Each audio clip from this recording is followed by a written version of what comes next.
Live from New Delhi, you're watching DD India Live, India's voice to the world with me, Deepika, coming up in the next 30 minutes. US announces Israel and Syria's agreement on ceasefire after days of conflict in Druze area, calls to put down the weapons. Lauding efforts of the US Special Envoy Steve Witkoff in negotiating between Israel and Hamas, Trump announces another hostage release from Gaza shortly. US President Donald Trump sues Wall Street Journal over Epstein report, seeks $10 billion in defamation suit, administration files motion to unseal jury transcripts. El Salvador releases hundreds of US deputies from notorious prison in US-Venezuela swap. Agreement ends a month-long ordeal decried by rights group.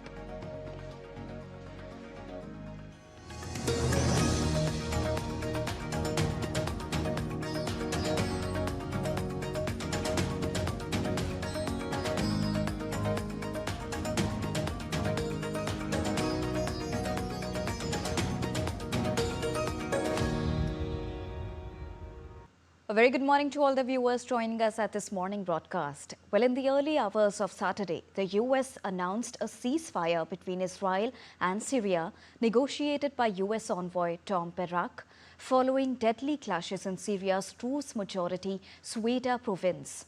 Israel has allowed Syrian troops limited access to Sweida. The violence, sparked by a Druze merchant's kidnapping, killed 638 people since the 13th of July, as per the Syrian Observatory for Human Rights. Israel's airstrikes, including on Damascus's army headquarters, aimed to protect the Druze, but drew the Syrian accusations of destabilization. Despite a prior truce, renewed Bedown Druze fighting erupted on Friday. Syria's interim leader Ahmad al-Shara pledged to restore order, while the UN demanded probes into abuses.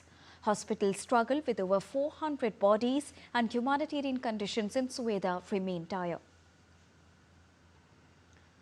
Lauding the efforts of US Special Envoy Steve Witkoff, President Donald Trump announced that another 10 hostages will be released from Gaza shortly. Trump has been predicting for weeks that a ceasefire and hostage release deal was imminent, but agreement has proven elusive.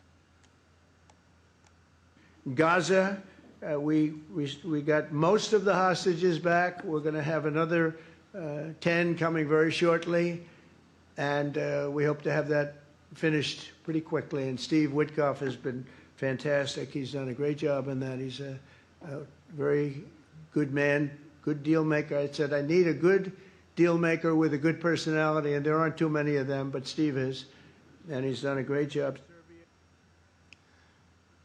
Well, Israel and Hamas negotiators have been taking part in the latest round of ceasefire talks in Doha since the 6th of July, discussing a US-backed proposal for a 60-day ceasefire. The truce proposal calls for 10 hostages held in Gaza to be returned along with the bodies of 18 others spread out over 60 days. In exchange, Israel would release a number of detained Palestinians. Now, US President Donald Trump on Friday filed a $10 billion defamation lawsuit in Miami's federal court against the Wall Street Journal, its parent companies Dow Jones and News Corp, Rupert Murdoch, and 2 reporters. The suit targets a 17th of July report alleging Trump sent Jeffrey Epstein a 2003 birthday letter with a suggestive drawing and a reference to shared secrets. Now, Trump, denying the report on Truth Social, called it a scam and vowed to make Murdoch testify. The unverified claim fuels scrutiny of Trump's Epstein ties amid conspiracy theories among his base. Trump's administration faced a backlash after a 7th of July Justice Department memo that denied an Epstein client list exists. Meanwhile, the US government filed a motion to unseal grand jury transcripts related to the late financier and sex offender Jeffrey Epstein. In a filing in Manhattan federal court, the Department of Justice said the criminal cases against Epstein and his former associate Ghislaine Maxwell are a matter of public interest, justifying the release of associated grand jury transcripts. Moving on, over 200 Venezuelans who were deported from the United States on allegations of gang membership earlier this year and detained in an El Salvador jail arrived home to Caracas on Friday. The release was part of a coordinated prisoner exchange with 10 Americans held in Venezuela returned to the United States, which ended a months-long ordeal decried by rights group Venezuela's government said 252 Venezuelans held in El Salvador had been freed. President Nicolas Maduro celebrated the arrival of 2 airplanes carrying them near Caracas on Friday evening. The Venezuelans were sent to El Salvador from the United States in March after the US President Donald Trump invoked the 1798 Alien Enemies Act to swiftly deport alleged members of the Tren de Aragua gang without going through normal immigration procedures. They were held in El Salvador's notorious Seacourt maximum security prison. Venezuelan President Maduro thanked US President Donald Trump for making it happen. Now, Nigeria pushed back on accepting Venezuelans deported from the United States. As US media reported, President Donald Trump was urging the African countries to take in deportees from around the world.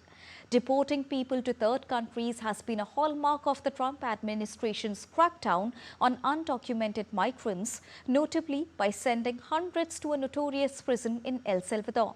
Nigerian Foreign Minister Yusuf claimed that the US is mounting pressure on African countries to accept Venezuelans to be deported from the United States, some straight out of prisons. Tugar also suggested that US motivation for threatening tariffs against the BRICS political bloc, which Nigeria is a member of, was related to the issues of deportations. His comments came as Trump met with the leaders of 5 West African nations in the White House. His administration was pushing them to accept deportees from around the world, the Wall Street Journal reported. Well, Japan goes to the poll for its very crucial upper house elections today. This vote is more than just a routine electoral exercise, and it's a significant test for Prime Minister Shigeru Ishiba's minority government and could reshape the political landscape in Tokyo. DD India correspondent Polami Burman brings us this report from Tokyo. Take a look. All eyes on Japan as the nation polls for its crucial upper house elections. This election will decide 124 of the 248 seats in the upper house, with a majority requiring 125 seats. The outcome is highly anticipated as it comes amidst a challenging political and economic landscape. The key contenders for this election are the Liberal Democratic Party led by Prime Minister Shigeru Ishiba. They are trying to hold on to power, especially after a tough general election last year. Their main partner in the coalition is Kumeto, a party known for its focus on social welfare. Challenging them are several key opposition groups. The largest is the Constitutional Democratic Party, which often pushes for more liberal social policies. The Democratic Party for the People, which has appealed to a broad range of voters with their bold economic stance. The Japan Innovation Party, a right-wing populist group strong in areas like Osaka, advocating their reforms. The Conservative Party of Japan, Japanese Communist Party, Reiwa Shinsei Gumi, and the Social Democratic Party are among the other contenders.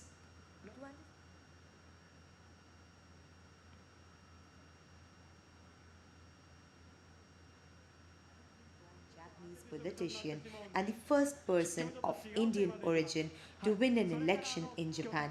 He was elected to the Tokyo's Edogawa City Assembly as a city councillor on April 2019, supported by the Constitutional Democratic Party of Japan.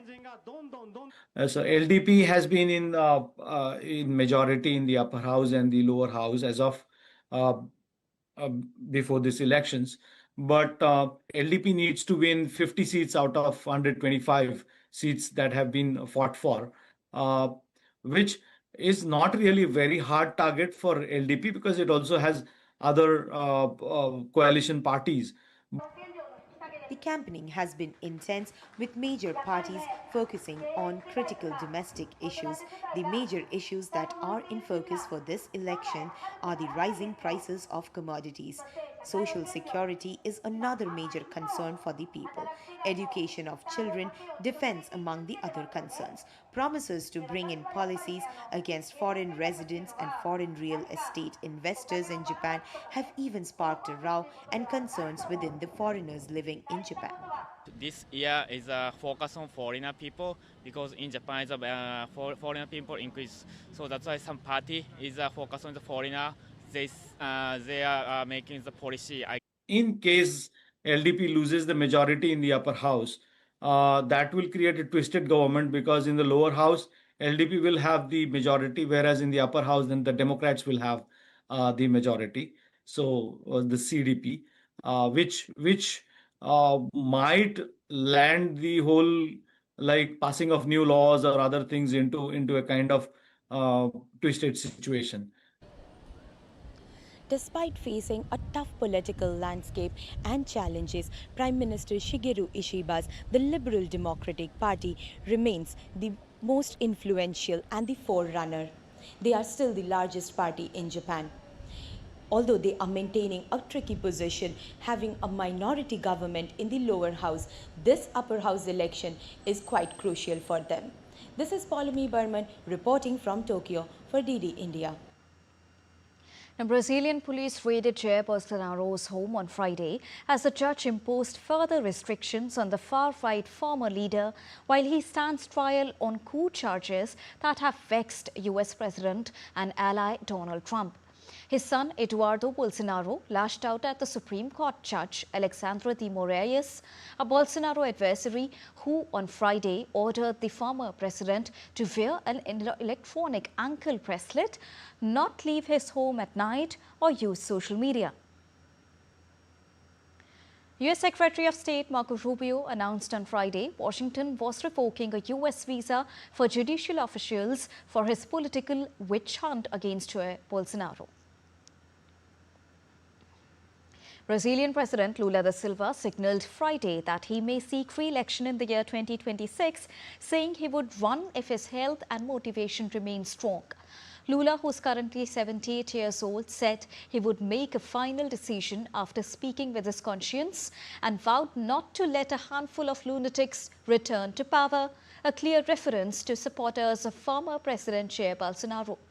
His remarks came just hours after Brazil's federal police raided Bolsonaro's home and party headquarters, ordering the former leader to wear an ankle monitor amid an ongoing criminal investigation. Brazil is due to hold its general election in 2026.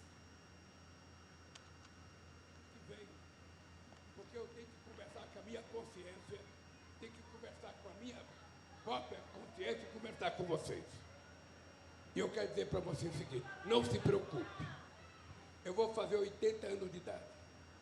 Se eu tiver com a saúde que eu estou hoje, com a disposição que eu estou hoje, você pode ter certeza que eu serei candidato outra vez para ganhar as eleições. Eu não vou entregar esse país de volta àquele bando de malucos que quase destrói esse país nos últimos anos. Pode estar certo disso. Pode estar certo disso. Eles não voltarão. Moving on, an explosion at a Los Angeles County Sheriff's Department training facility killed 3 deputies. The explosion took place at the Biscolier Center Academy training in East Los Angeles. Local newspaper reported that the blast took place when a bomb squad moved some of the explosives. The victims were veterans with a combined 74 years of experience. Authorities are investigating whether the incident was a training accident. A law enforcement official speaking anonymously to the Associated Press said the inquiry is in early stages. Federal agents are now at the site. Attorney General Pam Bondi posted on X calling it a horrific incident. In a landmark moment for UK's democratic system, the country announced plans to lower the voting age to 16 years for the next general elections. The proposed changes were designed to boost participation and trust in the electoral system.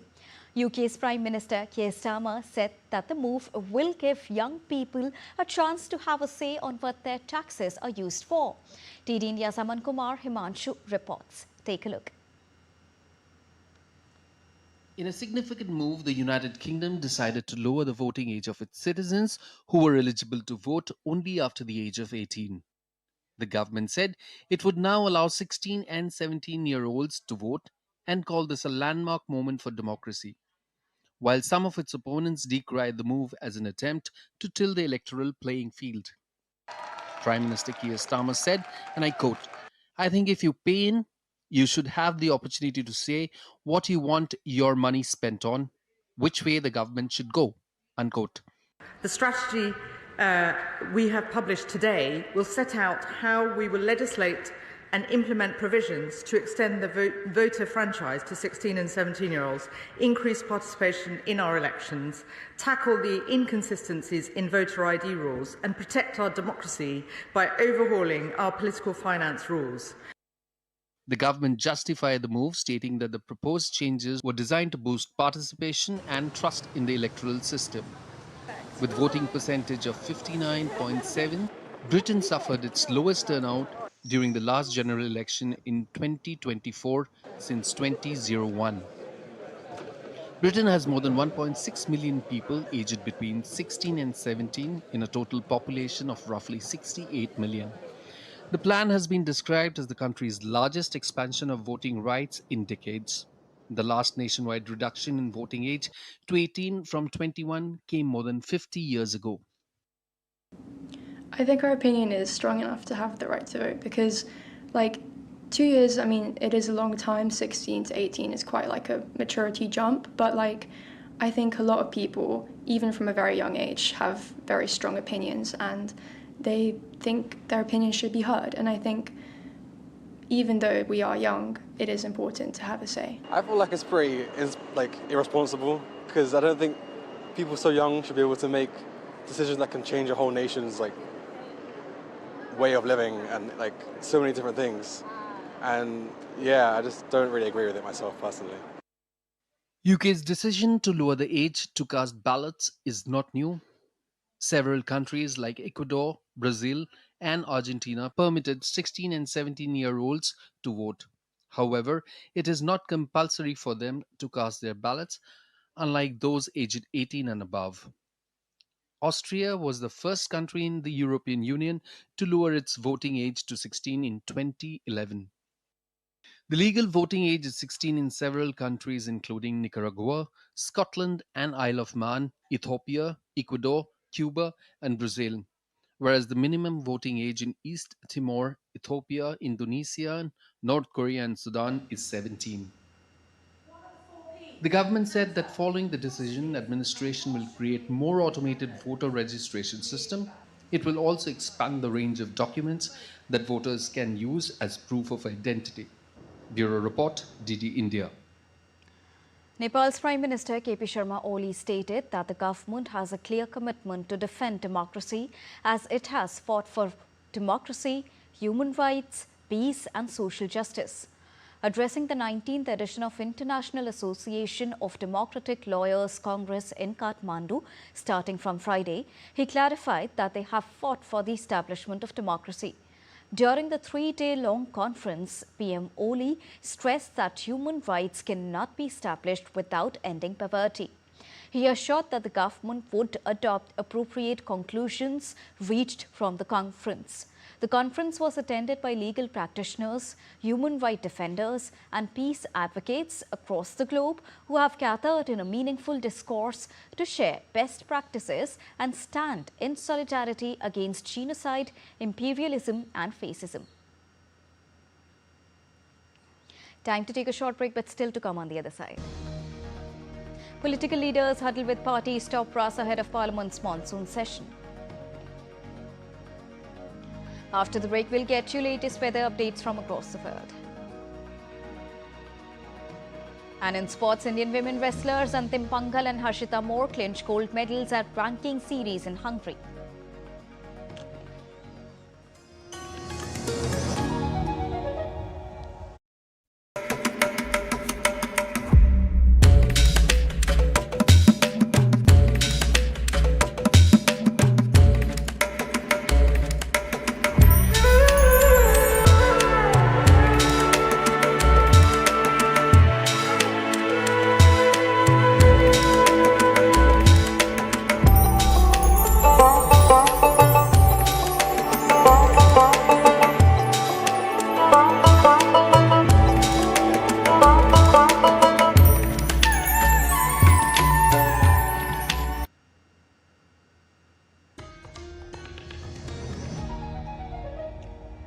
Welcome back after that short break. You're watching DD India Live. Now let's get you weather updates.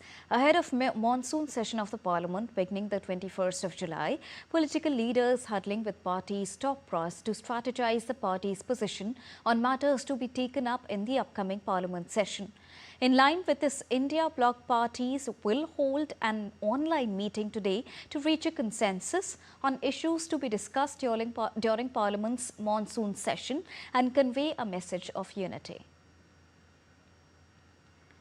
A day before, the ruling Bharatiya Janata Party too held a similar meeting of senior leaders on Friday that saw Party President J.P. Nadda, Union Home Minister Amit Shah and Union Parliamentary Affairs Minister Kiren Rijiju in attendance, among others, at Defence Minister Rajnath Singh's residence. On Sunday, the government will hold the customary all-party meeting to discuss various issues that will be taken up. And moving on to weather updates now, to begin with Pakistan. In Pakistan, residents near the Nula Lai waterway in Rawalpindi began clearing debris and repairing their homes on Friday after monsoon floodwaters receded, with many reporting they had received no help from the government. Heavy rains earlier this week caused severe flooding in low-lying areas, submerging homes and streets and prompting evacuations. Flooding damaged businesses, blocked streets with debris, and residents cleared sludge and water manually. Earlier on Thursday, provincial officials stated that monsoon rains across Pakistan killed at least 159 since late June. South Korea experienced heavy rains for the third straight day on Friday, resulting in at least 4 deaths, the evacuation of thousands, and significant damage to property and infrastructure. The Interior Ministry stated that the 2 people were trapped in cars on flooded roads and another died in a basement under flood water in the central South Gyeonggi province. A drone footage showed flooded rice paddies, houses and cattle sheds in Yesan. Torrential rain warnings continue for western and southern regions, with risk of landslides and flooding through Saturday. The Interior Ministry stated that over 5,000 people have been evacuated, with 3,297 currently in shelters. Meanwhile, nearly 1,000 firefighters and helicopters battled the blaze near Martigues, about 40 kilometers from Marseille in France. Officials stated the cooler temperatures and higher humidity had helped improve the conditions. An eyewitness recorded dense smoke billowing from the wildfire, filming the scene from a window in the city as plumes rose above the surrounding hills.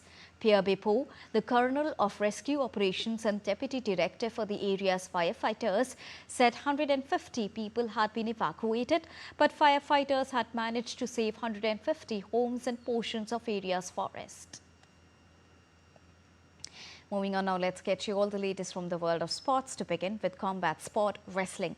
Olympian Antim Pangal and Harshita won gold medals at the ranking series wrestling competition in Hungary. Antim Pangal beat Natalia Malisheva by 7-4 in the final in Budapest for her second international gold this year, following her triumph at the Ulaanbaatar Open in the month of May. On the other hand, Harshita won India's second gold medal of the day in 72 kg weight category after competing in Nordic system and beating 4-time Asian champion Zamila Bagberjinova of Kazakhstan in the final round. Meanwhile, Neha Sangwan had to settle for a silver medal in 57 kg weight category after a 4-0 loss against former Olympic champion Helen Maroulis. India's women wrestlers picked up 4 medals, 2 gold, a silver and a bronze medal on Friday. Indian women's cricket team will lock horns with England in the second one-day international at Lord's Cricket Ground on Saturday. India will look forward to continue their impressive run. Having won the opener by 4 wickets, a victory at the iconic venue will hand the visitors an unassailable 2-0 lead in the 3-match series. All eyes will be on Smriti Mandhana, who's India's best batter at present, while England will look forward to restore parity. This is a do-or-die encounter for the host, and they would want to keep their series alive, especially after going down by 2-3 in the preceding T20 International Series. The Lord's Cricket Ground is expected to favour the seamer, especially when the ball is new. There are swing bowlers on both the sides who can use the conditions to their advantage. In women's kabaddi, the Women's Kabaddi World Cup is set to take place in India's southern city of Hyderabad from the 3rd till the 10th of August. The tournament was relocated after eastern state of Bihar withdrew from hosting responsibilities. It had also hosted the inaugural edition in 2012 in Patna. 14 teams, including sides from Africa and Latin America, will participate in the 10-day tournament. Host India are the defending champions. Kabaddi is one of the oldest sports in the world with a 4,000-year-old history. And that's all for this edition of DD India Live. But do let us know your thoughts on the news of the day. For those on the go, you can get all the latest news and updates from India and across the world on the DD India mobile app.